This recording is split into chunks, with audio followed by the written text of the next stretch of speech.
Farmers, why don't you come and join us on our next trip to Western Australia? It's a cracker. It starts off at Perth.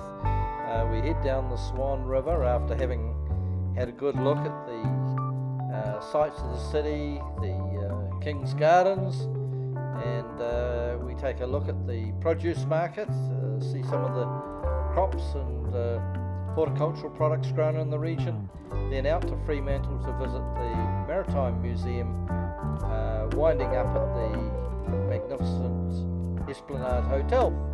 WA is a huge cropping region, so we visit the Metro grain storage and exporting facility, then off to the Pinnacles to see the strange landforms there. We take a look at the memorial to the Sydney ship that sunk offshore, and then to an olive farm where we look at not only olives but capers, a very rare plant. Opportunity to buy the olive oil and other products. We continue north along this wonderful WA coastline, taking in some of the rock lobster factories along the way, and then to Kalbarri to enjoy one of the lovely sunsets. As the next day dawns, we're off to see some of the famous wildflowers. It get very hot in the spring, summer, autumn period. After a hot day, it's good to be back beside the coast to enjoy the cool breezes before heading inland and south the next day through some delightful Aussie towns like Mullawa, footwear, shorts and singlets, minimum dress attire at the pubs. Then off to visit a business which takes straw and hay from the surrounding area and compresses it for export to Asia, before continuing south. Are you the man your dog thinks you are?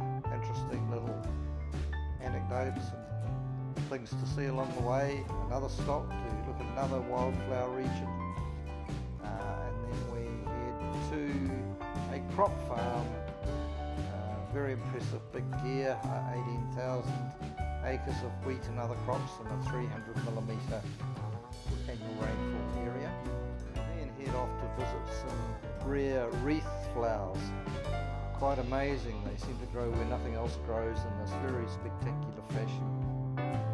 It's now Saturday, so we take in a rural fair with produce, many stalls, vintage cars and vehicles, music, and plenty of things to interest us. Then to another farm growing wheat and canola. Recent rainfall seems to have resulted in a very good crop. Then we continue south for our next evening. I'd heard about yabbies which grow in the Aussie ponds, and we're off to visit an enterprise where the lady was the Australian Businesswoman of the Year. Also has cottages for rent, and that's where we stayed for the night. We had our own musician to serenade us over dinner and breakfast. The next day sees us heading further south to see some sheep and beef amongst the crops, and then to the southern seaside port of Albany. It was from here that the Aussie troops left to fight in the World Wars. Then off to visit a avocado orchard. This tour lacks nothing for variety. This is the major avocado region. Next off to a wilderness discovery area to take in some of the huge kauri trees that grow in the area. Big enough to walk through. A bush poet kept us amused over our morning tea stop. Then off to a sheep farm specialising in genetics.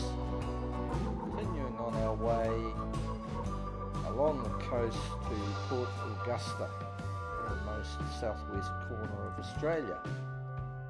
After a night in Margaret River, continue north, taking in quite a variety of vineyards, cheeseries, some obligatory wine tasting of course, and a brewery for that matter.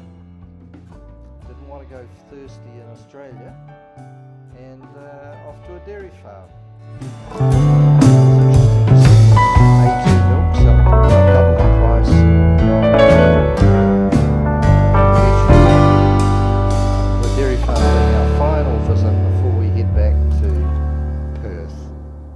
So you must come and join us on our next tour to WA. A lot of fun.